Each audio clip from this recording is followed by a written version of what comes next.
So many of us use sports to stay healthy, work off stress, also enjoy some friendly competition. Well, you're about to meet a young man who plays competitive tennis, even though he's paralyzed on one side of his body.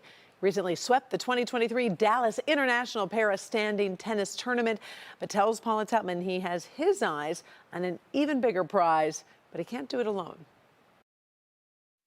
You know, what's great about this story is the people who are trying to change the world for the better can be found in all kinds of places, including right here on the line, behind the scenes at Hospital Nutrition. Here's the stuff you don't see every day, the hard work it takes to feed patients at a hospital. Oh, Mediterranean food?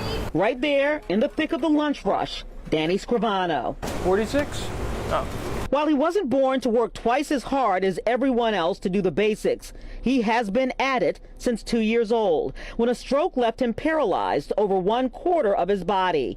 But what he was born as was a born athlete, so much so that despite his paralysis, he has excelled in most every sport he has ever tried.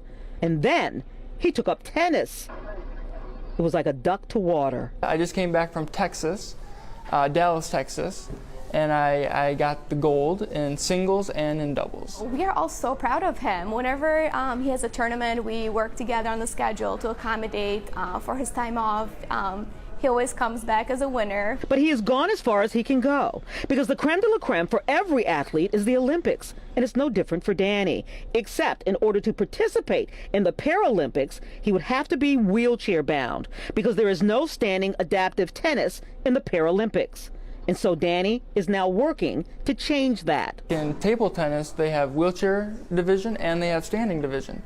They should have that in tennis as well. In the meantime, he is turning heads, working full-time in the nutrition department at Corewell Health's Beaumont Hospital, Troy. It is hard, repetitive work, made harder by the fact that Danny can only use half his body. Not that anyone would notice when he's flying through the line. And in fact, he says he prefers to do things the hard way. When I'm training, I train against able-bodied people to get good practice, and then I play against the disabled people. So every day I just work hard, and I know every day I'm getting one step closer to my goal, which is the Paralympics. Every person that I go up against, all my opponents, come with some kind of barrier to overcome. And that's just the beauty of Paralympic sports. I don't know if you caught that, but he says he likes to do things the hard way. That's what actually makes things easier for him further down the line.